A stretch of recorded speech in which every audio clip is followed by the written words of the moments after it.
Ano nga ba talaga ang naisip ko? Bakit ako nagkaganito-ganito? Bakit ko nga ba naisipang mag-affiliate or magtinda-tinda dito sa social media? Okay, una, wala akong pera. Yun lang naman ang dahilan. Yun ang pinakaunang dahilan kung bakit ako nag-a-affiliate or nagtitinda-tinda dito sa social media.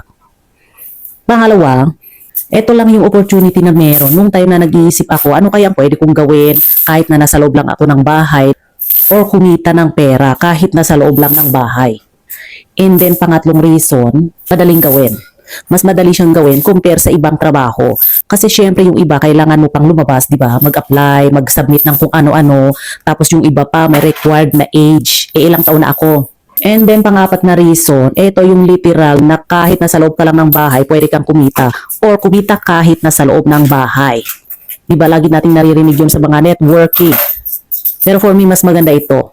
Yung pagiging affiliate marketer. Next reason, ito yung business na pwede mong umpisahan or gawin kahit 200 pesos lang yung puhunan na meron ka.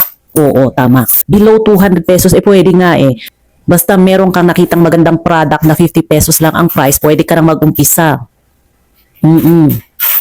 At hindi lang yun, marami pang advantage at magandang benefits ang pagiging social media affiliate or pagiging affiliate marketer.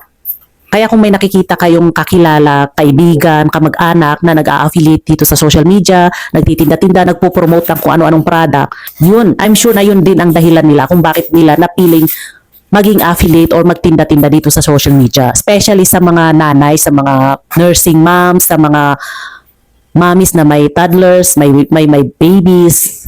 Kasi mas convenient nga naman.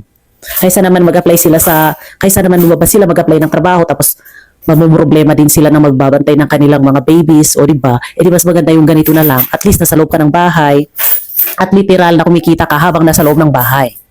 And in the future, kumikita kahit natutulog. Mga diba bongga?